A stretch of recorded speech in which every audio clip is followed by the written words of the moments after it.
My poetry also primarily comes from my own experience, in the sense that I've written two books of poetry that are essentially memoirs in poetry, which tell various aspects of the story of my life. In this case, when Isaac first said to me the theme is survival, but we don't have to, and I guess I got the sense that maybe that came out of the pandemic, that it was sort of the idea of surviving this dreadful virus. But it didn't have to be that. And so then I looked at, really, I thought about it, looked at what I'd written, and in many ways I'd written on that theme in different ways, from different perspectives. I think that this particular topic was influenced really in many ways by being a woman, by the Me Too movement, which has been, coming to the forefront in recent years. And just quite honestly, as I've said, being a woman, the topic of abuse and survival from various forms of abuse is something that's so prominent in society right now. And I think every woman alive has experienced this in some way or another.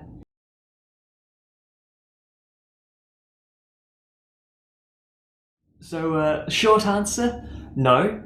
Um, uh, I was just basically a tenant of Pam's, living in her house for a year or so.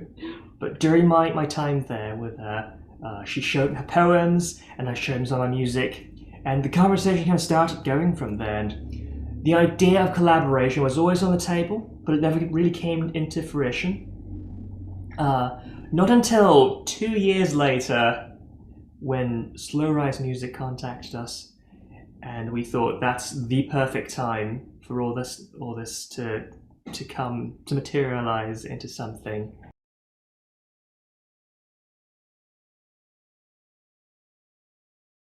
Yeah.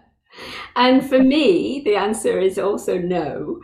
Although I have worked with musicians in a more improvisational setting, and have always loved that process of being in a live performance where I've read poems and musicians have improvised along with my words. And that has always been very exciting for me. And I've always been in awe of how they've done that. But no, I've not worked with a composer. And so this whole process has been really quite exciting for me, and it's been great for Isaac and I.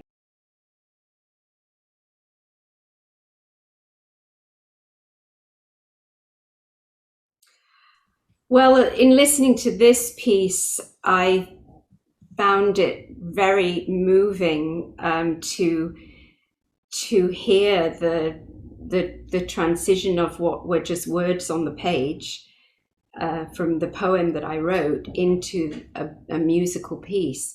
The voices and the instruments interpret the words, and really convey the emotion in the poem. And so that's so much richer, really, an experience than the improvisational setting. It's still a wonderful experience for me, but this one much deeper, I think, much more meaningful.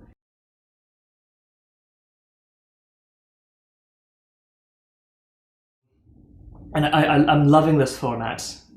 This kind of two people playing multiple instruments kind of create this really intimate sense that really goes well with the text and the whole setting of such a concert as well.